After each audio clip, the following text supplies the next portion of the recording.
Boa noite a todas presentes, né? São todas, maioria de mulheres aqui, quer dizer, só tem mulheres aqui na nossa aula, então boa noite a todas.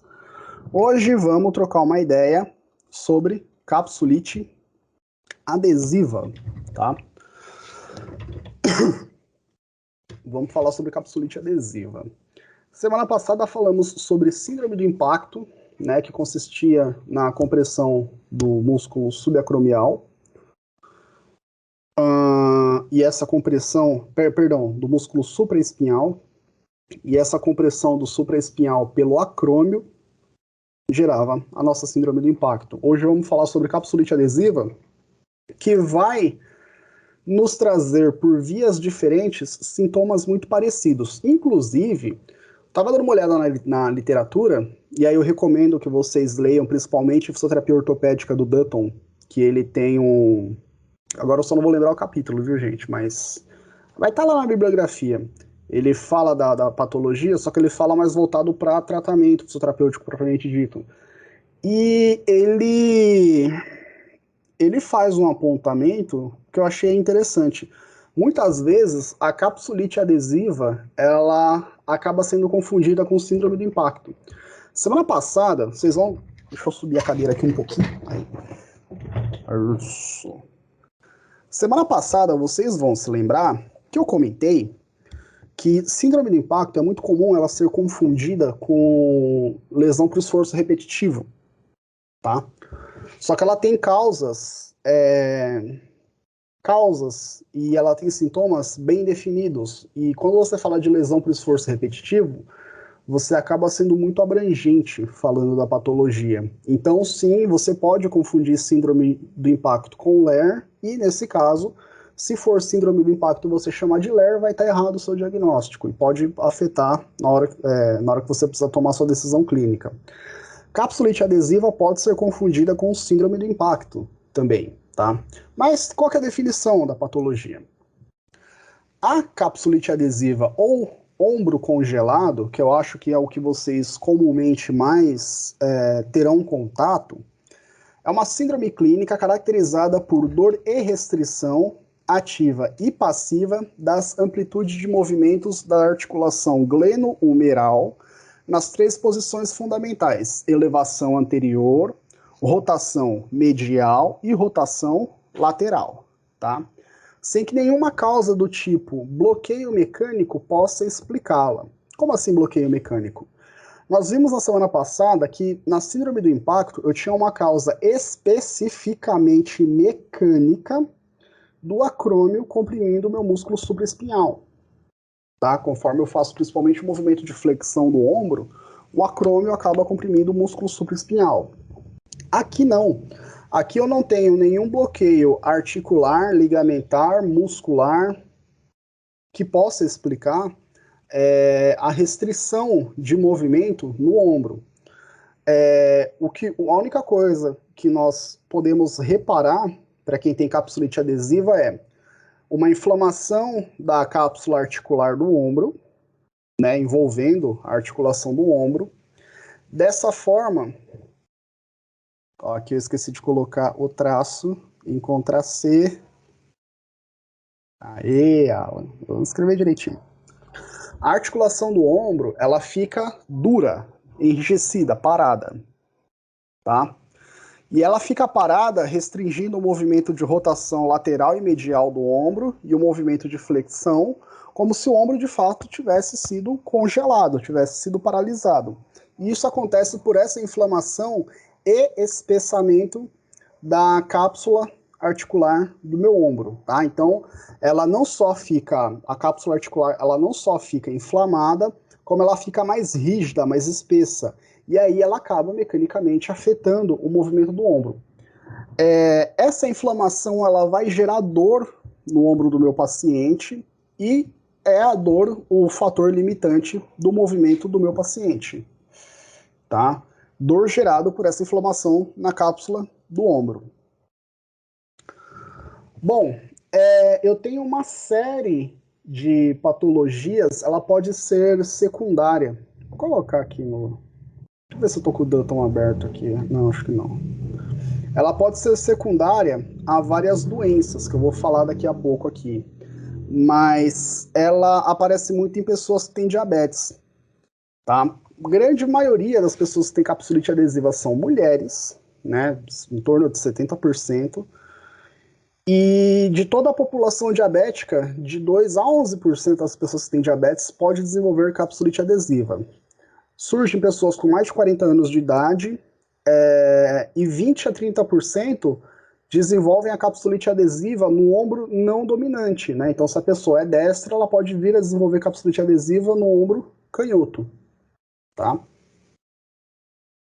Fatores associados. Como eu falei, a grande maioria das pessoas que vão desenvolver capsulite adesiva são mulheres com mais de 40 anos de idade e que possuam histórico de, além da diabetes mellitus que eu apontei anteriormente, trauma, imobilização por tempo prolongado do ombro, doenças na tireoide, né, que secreta principalmente o nosso hormônio T3 e T4, os nossos hormônios metabólicos, acidente vascular encefálico.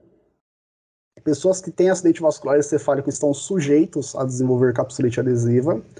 Infarto do miocárdio, algumas condições psiquiátricas pré-existentes e algumas doenças autoimunes, tá? Se a pessoa tem alguma doença autoimune. Esses são fatores associados. Isso quer dizer o quê? A pessoa pode, após um trauma, desenvolver capsulite adesiva. Principalmente se nesse trauma ela permanecer com o ombro ou com o membro superior todo imobilizado, que é o que costuma acontecer quando nós temos uma lesão ou uma fratura no braço, né? A gente fica um tempo na tipóia, fica um tempo com o braço parado. Pessoas que têm diabetes mellitus, em conjunto da diabetes mellitus, após a diabetes mellitus, elas podem vir a desenvolver capsulite adesiva. Quem tem acidente vascular encefálico, dependendo da região que tiver acidente vascular encefálico, como a gente conversou em neurologia no primeiro ano, quando eu tenho o AVE de um lado, no hemisfério do meu córtex cerebral, eu afeto o lado contralateral do meu corpo, né? Então, se eu tenho o AVE do lado direito, eu afeto o lado esquerdo do meu corpo e vice-versa, tá? Quando eu tenho acidente vascular encefálico, eu costumo apresentar padrão espástico no membro inferior e padrão flexor no membro superior, né? E a partir daí eu predisponho uma condição para desenvolver inflamação na cápsula articular do ombro.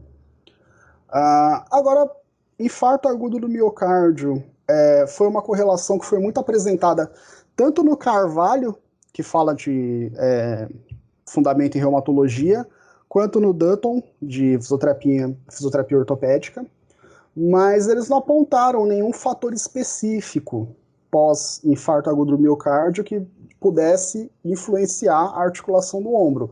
Mas há essa correlação. Pessoas que têm infarto agudo do miocárdio estão sujeitas a desenvolver capsulite adesiva.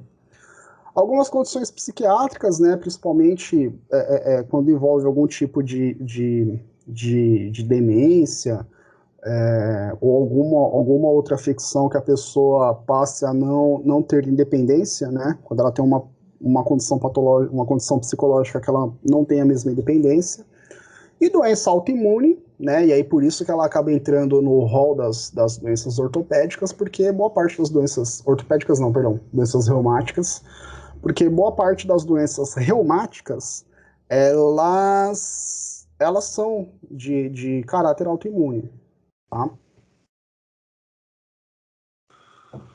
Bom, falei pouca coisa, eu coloquei esse negócio da dúvida aqui, mas vamos para a fisiopatologia.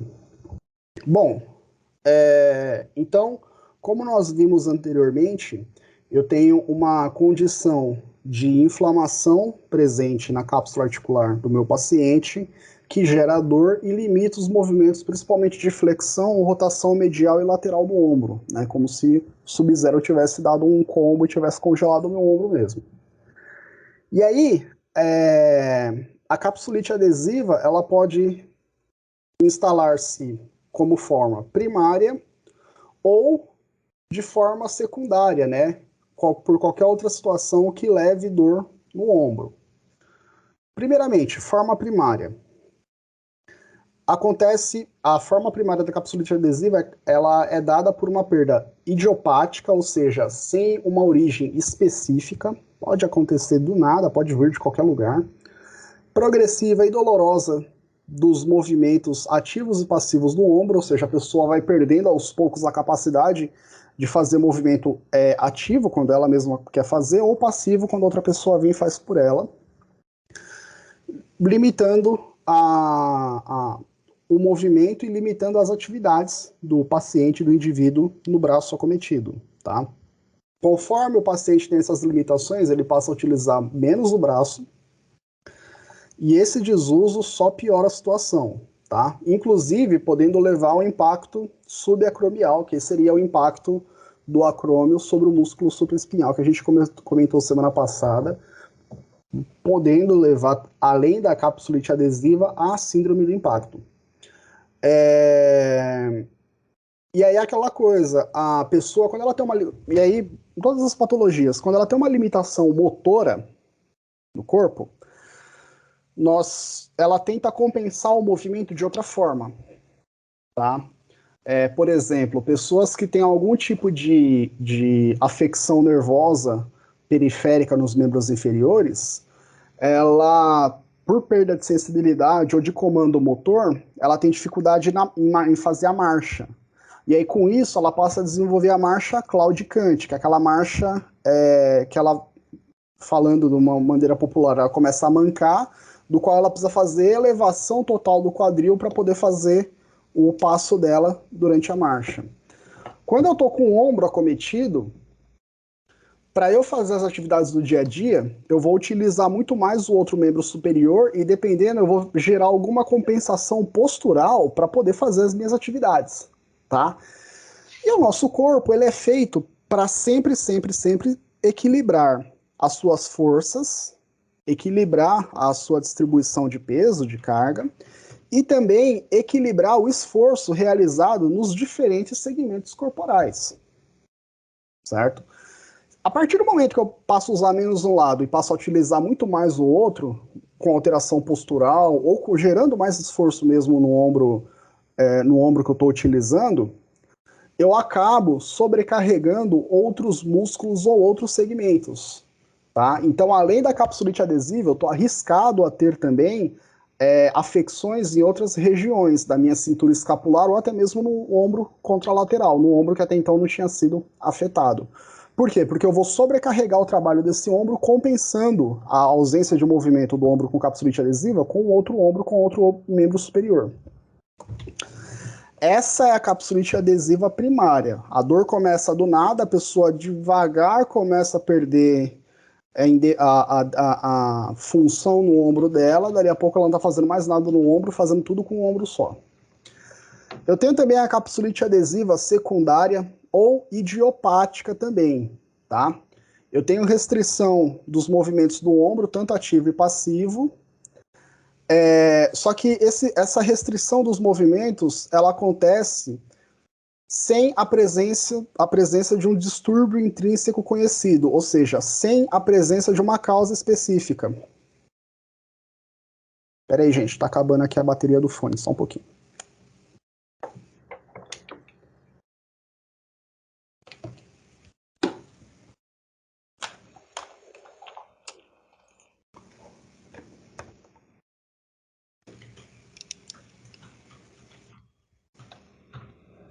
Tava fazendo reunião, e aí a bateria aguenta umas 2 horas mais ou menos. Deixa eu só configurar aqui, porque se eu for conversar com alguém, como tá configurado do outro lado, fone de ouvido. Beleza, aqui mesmo. Aí. Porque no outro dia eu tirei isso aqui, ainda tava tirando dúvida comigo no primeiro ano, eu não tava ouvindo porque eu não configurei o fone. Aí. Vamos lá, vamos de fone roots, moda antiga. Onde eu tava? Ah, tá. Aqui, no caso, na capsulite adesiva secundária ou idiopática, a capsulite adesiva, ela aparece e ela não tem uma causa em específico, tá? Ela simplesmente acomete o meu ombro e ela tem uma causa determinada. Aí, a partir daí, eu tenho duas hipóteses que eu posso estabelecer como causas da capsulite adesiva secundária. A primeira é definida como do qual a dor é mais perceptível do que a restrição do movimento, tá? É uma condição passageira e o paciente, entre 6 meses a 1 ano, se recupera sozinho. Aqui, ó, até agora nós vimos que o que está limitando o meu quadro clínico é justamente a inflamação na cápsula articular, que leva à dor, mas eu tenho uma inflamação na cápsula articular e essa inflamação ela leva ao enrijecimento da cápsula articular, que tem que ter, em tese, um tecido mais flexível para permitir minha movimentação do ombro. Na capsulite adesiva secundária, a pessoa pode ter a dor sem necessariamente ter uma causa específica para gerar aquela dor no ombro, tá? Ela vai ter um processo, ela pode ter um processo inflamatório, sim, mas ela não necessariamente vai estar com a cápsula articular rígida, dificultando a articulação glenomeral de se movimentar dentro da sua amplitude de movimento nos diferentes graus de liberdade dela. Aí aqui eu falo da condição autolimitada, porque, claro, quando você está com dor, você não movimenta o segmento doloroso. A capsulite adesiva, de um modo geral, ela segue aquele curso natural da doença tradicional que a gente vê. A doença surge, ela tem uma forma, ela tem o ápice, né, a forma do qual ela está com as maiores manifestações de sintomas e do quadro clínico da patologia, e aí depois ela regride e a pessoa se recupera. Então ela tem um curso natural de começo, meio e fim. Capsulite adesiva segue bastante isso. Na primeira forma de capsulite adesiva secundária, o paciente vai ter dor no ombro, não necessariamente vai ter um fator preciso que vai estar gerando aquela dor no ombro, mas ele vai ter a dor no ombro, ele vai ficar com essa dor entre 6 meses a 1 ano, depois o ombro dele volta ao normal. Na segunda, a dor ela não fica só no ombro, ela pode se irradiar pro cotovelo, ela pode se irradiar para articulações próximas ao ombro. No caso, se tratando de membro superior, irradia para o cotovelo. Só que aí a dor passa a ser mais forte, porque a dor é no ombro, a dor é no cotovelo, dificulta, inclusive para o paciente dormir, para o paciente se movimentar durante o sono. O paciente não vai conseguir fazer a rotação interna e externa da articulação glenomeral, no caso, a rotação interna, perdão, peraí, quando eu colocar a camiseta preta não vai aparecer muito, mas a rotação interna e a rotação externa do ombro. E essa fase da capsulite adesiva secundária, essa segunda forma, a fase inicial dura de 2 a 6 meses, tá? A fase inicial, a gente vai ver daqui a pouco que eu posso ter 3 a 4 fases aproximadamente. Então, essa segunda forma de capsulite adesiva secundária, ela pode durar um pouco mais em relação à primeira. Essa que a dor acaba irradiando também para o cotovelo. Vamos falar dos estágios da capsulite adesiva, tá? Eu tenho 4 estágios. Aqui eu falei da primeira fase, seria o primeiro estágio, né? A fase inicial da capsulite adesiva. Primeira fase, que é quando os sintomas eles aparecem e vão piorando em direção ao ápice, dura de 3 a 4 meses, aproximadamente, né? Com forte dor, independente da posição que o paciente esteja, ele vai sentir dor. Quando faz movimento, a dor se agrava, e aí, consequentemente, tendo dor na articulação, eu reduzo a minha funcionalidade articular, eu reduzo a amplitude de movimento nas minhas articulações. Segunda fase, tá? Essa primeira fase, ela dura de 3 a 4 meses. Segunda fase, a dor, ela passa a se manifestar majoritariamente mais no período noturno, tá? Eu apresento uma rigidez articular acentuada. Essa segunda fase vai durar do 7º até o 10º mês depois do início da doença. E é nessa segunda fase, que a pessoa tem mais dor noturna, que se ela for atendida e eu não tomar cuidado, eu confundo o diagnóstico de capsulite adesiva com síndrome do impacto, tá? Porque como nós vamos ver, assim como síndrome do impacto, aqui, na capsulite adesiva, diagnóstico de imagem, ele serve muito mais para eliminar outras causas do que para eu chegar na causa principal da doença, da patologia, tá? E aí, beleza. Eu coloco uma observação aqui embaixo no slide, que justamente na segunda fase a gente pode ter uma confusão no diagnóstico.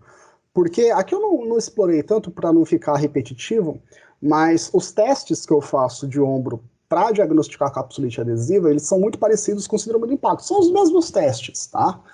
E é muito provável que você chegue nos mesmos sintomas positivos que você chegaria para a síndrome do impacto. Só que tem uma coisa diferente que dá para a gente fazer, que dá para a gente diferenciar uma patologia da outra. Percebam. Na capsulite, para saber se é capsulite adesiva ou não, eu preciso fazer uma mobilidade passiva glenomeral nas 3 amplitudes que eu citei anteriormente. Então, eu preciso, eu não vou conseguir agora segurar com as 2 mãos, mas o terapeuta precisa apoiar a articulação glenomeral e tentar fazer uma mobilização passiva, rotacionando o ombro medialmente, rotacionando lateralmente, tá? E na posição neutra fazendo o movimento no sentido da flexão de ombro, tá? Fazendo aqui a minha flexão de ombro.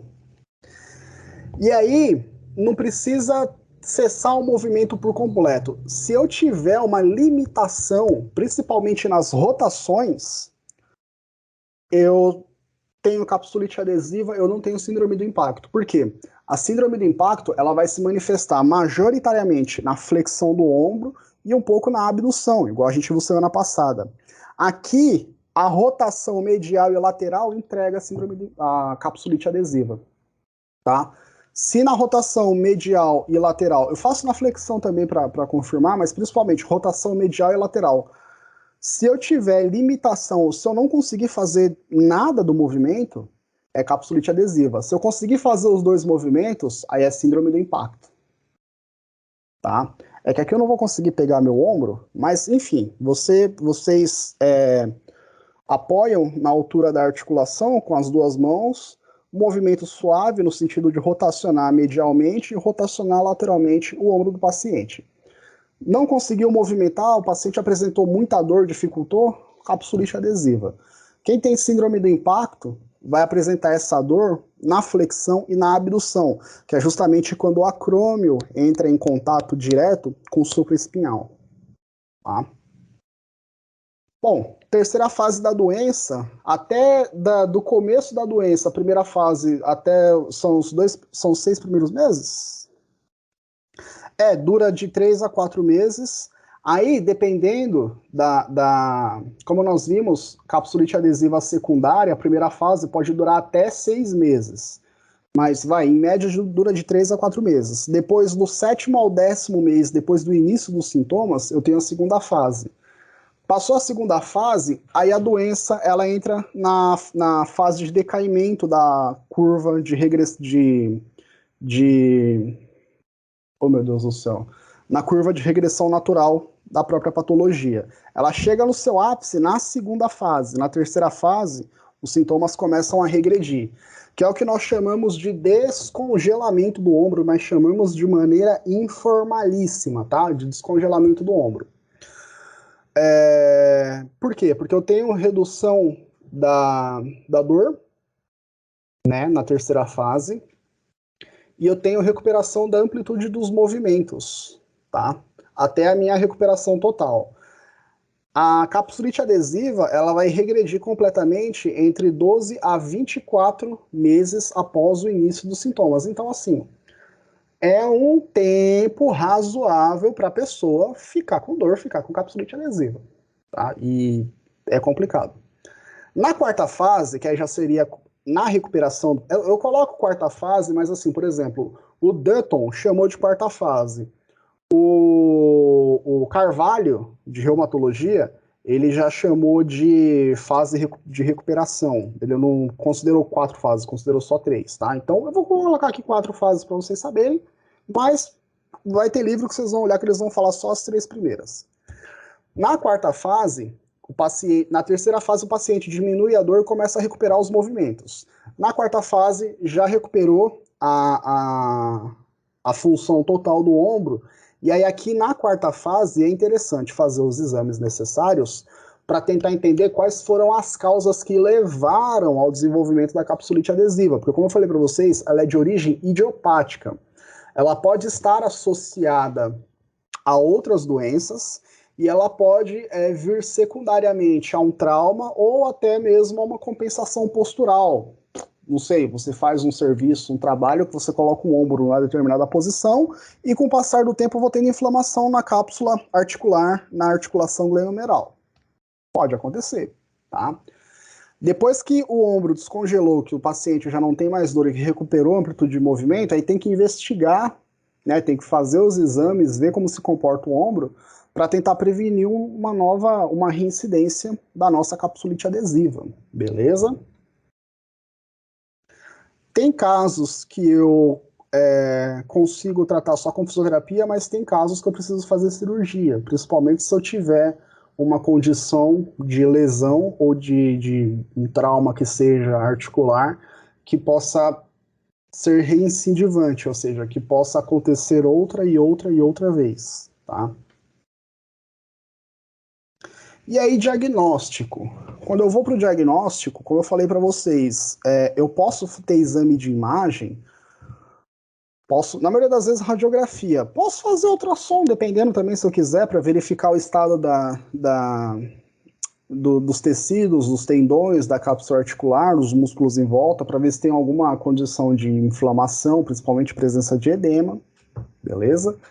E aí depois eu faço os testes clínicos. Faço os testes clínicos no meu paciente. O teste clínico é o que vai mais me indicar o diagnóstico de capsulite adesiva. Só para a gente dar uma olhada, para a gente repassar, eu não quis reprisar tudo de novo para não ficar muito repetitivo, mas aqui, ó, alguns dos principais testes que eu peguei, que a gente faz no setor de ortopedia, que é onde eu vou atender também paciente de reumato, com doença reumatológica. Mas os principais, manobra de Neer, a gente mostrou semana passada, manobra de Hawkins, né, que a gente mostrou também semana passada, manobra de Yokun e o Palm Test, tá?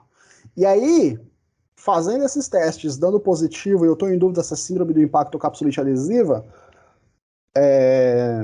faz a mobilização passiva da articulação glenomeral, rotação medial ou rotação interna, rotação lateral ou rotação externa e flexão.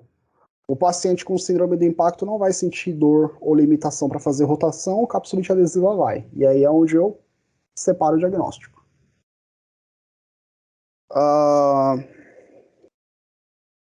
Bom, e aí com relação à patologia é isso. O que nos interessa saber enquanto avaliação fisioterapêutica, tá?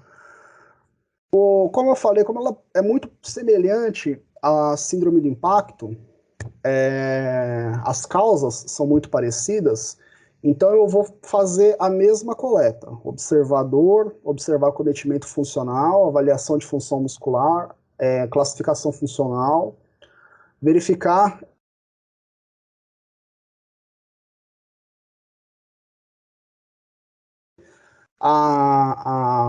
a forma primária, ela pode acometer só o ombro, e a forma secundária pode acometer ombro e cotovelo, dependendo, tá? Flexibilidade, força, Kendall, que são aquelas coisas tradicionais para verificar a condição muscular do meu paciente. O tratamento médico da capsulite adesiva, né? Como vocês viram, a evolução, a condição natural da doença, ela regride naturalmente, né? Essa regressão pode demorar 1 a 2 anos, mas a doença vai regredir naturalmente. A ideia é que quando o paciente tem a capsulite adesiva, eu ofereça conforto. Nesse caso, se o paciente está com dor, eu ofereça tratamento no sentido de minimizar a dor do meu paciente, né? E, se possível, minimizar a dor e fornecer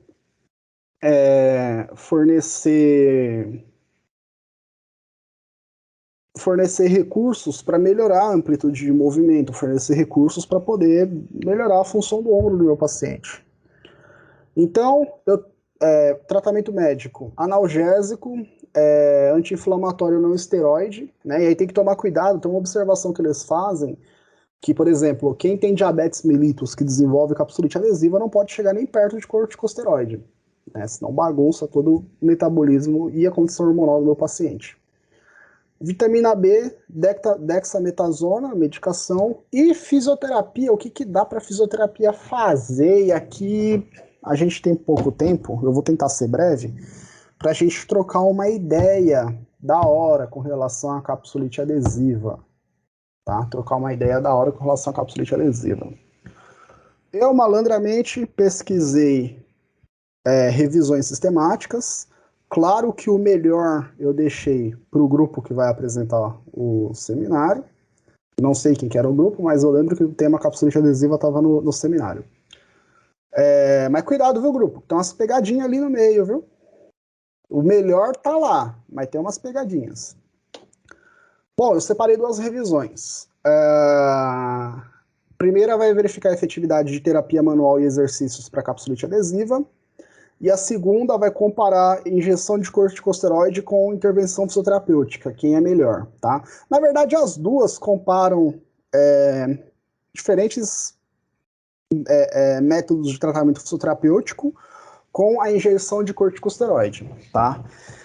E aqui, antes de olhar para o resultado, vamos só lembrar que a patologia, ela tem uma regressão natural, então ela vai curar sozinha por si só. E dependendo da causa dela, após a sua regressão e restabelecimento da função, a ausência da dor completa, eu preciso investigar a causa que levou à capsulite adesiva. E em alguns casos eu vou precisar fazer cirurgia, tá? Teve uma outra patologia que a gente conversou, eu conversei até com a Ana Júlia sobre que o pai, acho que era a síndrome do túnel do carpo. É a síndrome do túnel do carpo, eu acho, acho que o pai dela não tinha isso, mas era um quadro parecido. Que os tratamentos, os melhores tratamentos apontavam na direção da cirurgia, e aí depois da cirurgia você tinha a fisioterapia, né? Só que a cirurgia a longo prazo era mais efetiva que a fisioterapia. E eu falei para vocês que era uma condição que a gente precisa deixar clara para o paciente, porque aí vai da escolha e da opção do paciente. Toda cirurgia, por menor que seja, oferece risco, né? Não é todo mundo que vai se sentir tranquilo e de boa para ser aberto, fazer um procedimento e fechar. Tá? Entretanto, se o paciente optar por não fazer cirurgia, ele pode fazer fisioterapia, só que os resultados duram menos tempo, né? O paciente tende a regredir no quadro dele, e em determinadas situações o paciente vai precisar fazer aquele procedimento, não digo para sempre, mas vai precisar fazer por um bom tempo, até que até que eu consiga manter algum resultado a longo prazo da fisioterapia. A cirurgia, ela é mais precisa na resolução do problema, tá? Então aqui, eu vou tratar a capsulite adesiva, então eu não estou falando de tratar a causa, que a gente vai ver posteriormente, tá? A gente vai falar de tratar a doença em seu decorrer, né, enquanto ela está manifestando o sintoma. Como eu já comentei com vocês, o tratamento da capsulite adesiva vai no sentido de oferecer conforto para o paciente ou de minimizar os efeitos da minha capsulite adesiva, minimizar a dor, minimizar o desconforto quando o paciente estiver dormindo, estiver descansando, né? Tentar permitir o máximo possível de movimento articular para o meu paciente. Nesse sentido, é nessa direção que vai o tratamento para a nossa capsulite adesiva. Então vamos lá. Dessa vez o Page, que a gente tantas vezes não utilizou porque ele não fazia pull, resolveu fazer o pull, acertou a programação do software, está fazendo o pull aqui bonitinho.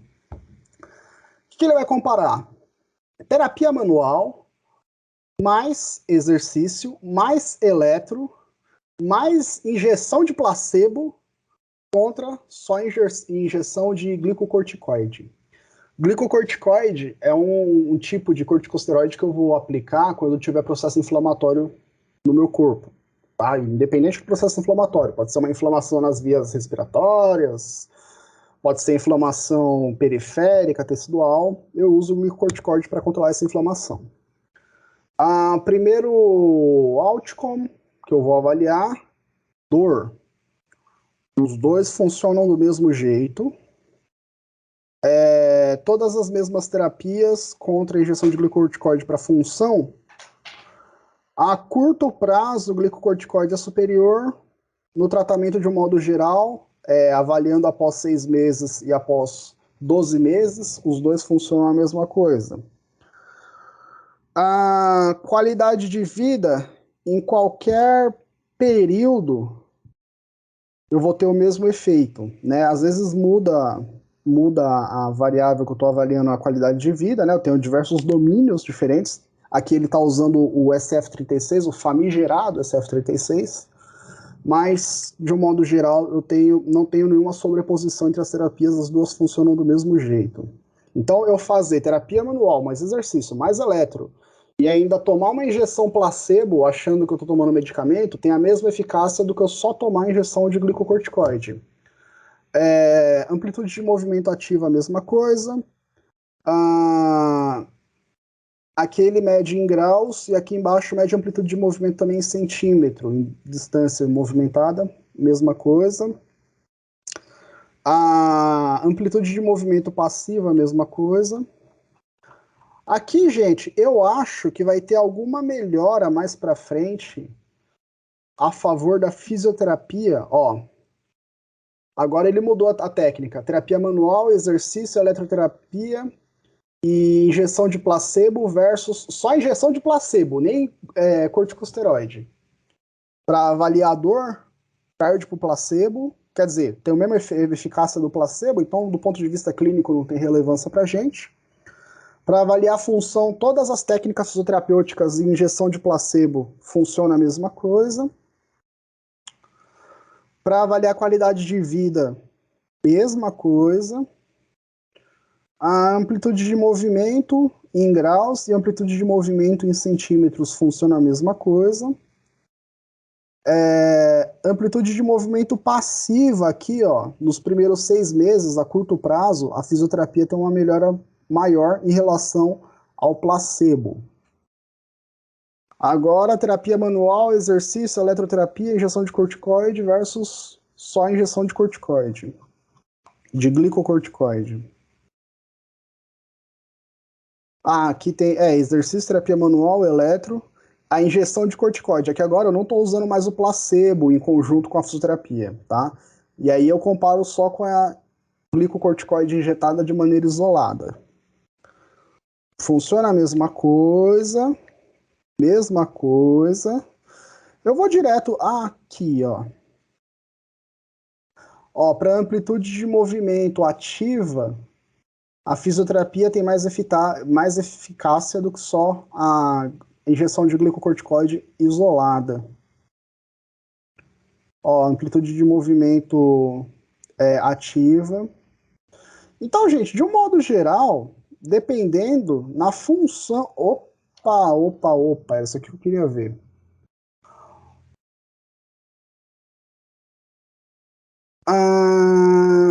Aqui ele compara mobilização da articulação glenomeral, mobilização anterior da articulação glenomeral com ultrassom e exercício versus mobilização posterior da articulação glenomeral com ultrassom e com exercício. Amplitude de movimento ativa. Para rotação interna, a mobilização anterior funciona melhor, e para rotação externa, a rotação lateral ou a rotação externa funciona melhor. É lógico, né? Se você faz o exercício numa direção ou na outra, vai melhorar mais a amplitude de movimento na direção que você está fazendo o exercício.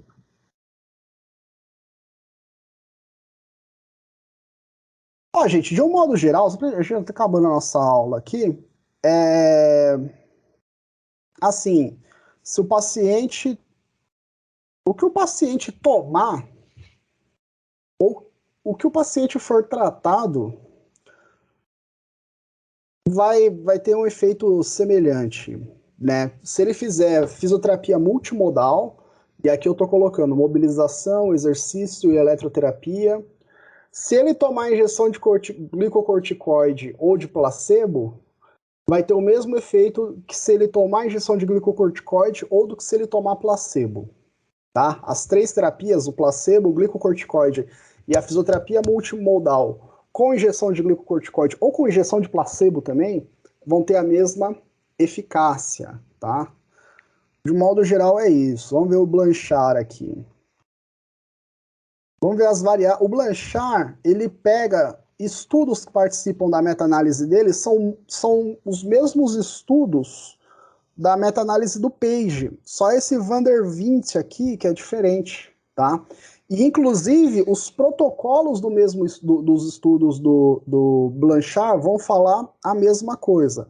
Vamos só olhar aqui para os gráficos, e aí semana que vem eu entro com um tratamento antes da gente ter a nossa última aula de reumato teórica, tá? De fisioterapia em reumatologia. Então vamos lá. Para a dor, ele compara a fisioterapia multimodal também com injeção de glicocorticoide ou injeção de placebo. Dor, os dois funcionam a mesma coisa. Rotação externa, a injeção de glicocorticoide tem mais eficácia. Melhora na função do ombro, a injeção de glicocorticoide tem mais eficácia. Aí aqui ele está avaliando também, mas eu acho... Ah, tá. Aqui o follow-up é de 6 semanas e aqui embaixo o follow-up de 12 a 16 semanas. 6 semanas para rotação externa e função, glicocorticoide é superior à fisioterapia. De 12 a 16 semanas, os dois têm a mesma efetividade para dor, rotação externa passiva e função do ombro. Deixa eu ver se tem outro gráfico. Nossa, ele fez um follow-up de 52 semanas. Eu tô aqui bestando. Pera aí, 6 semanas é 1 mês e meio. 12 a 16 semanas é de 3 a 4 meses. Eu tô achando que tá falando de meses. 52 semanas é 1 ano. Após 1 ano, para dor, o glicocorticoide, deixa eu ver, chama o VAR. Não toca não, ó. Não toca não. Então, para dor, o glicocorticoide é mais eficaz a longo prazo em relação à fisioterapia. Então, gente, para algumas variáveis, a fisioterapia vai ter a mesma eficácia que o glicocorticoide, para outras, o glicocorticoide vai ser superior nessa revisão. Aqui na outra, tinha uma coisa ou outra que a fisioterapia era superior, mas assim, amplitude de movimento, né? Amplitude de movimento, ou na rotação interna ou rotação externa. Então, para finalizar, que a gente já passou do nosso horário, aqui é passar para o paciente. Como a própria patologia já pede que eu dê algum conforto para o meu paciente, então fica a cargo do paciente. De um modo geral, o glicocorticoide tende a ter um pouco mais de eficácia a curto prazo e perto do final, perto da terceira fase do descongelamento do ombro, mas a cargo do paciente. Se ele não quiser tomar medicamento, não quiser tomar nada, quiser fazer fisioterapia, a chance da fisioterapia ter a mesma eficácia que o glicocorticoide é próxima, tá? Mas para algumas variáveis, por essa revisão aqui que a gente está vendo, o glicocorticoide é superior, principalmente olhando a curto prazo, de 1 mês e meio até 3 a 4 meses. O glicocorticoide pode trazer melhora para o meu paciente, mais significativa que a físio. Aí, após 1 ano, só em relação à dor. Em relação à função, os dois funcionam a mesma coisa.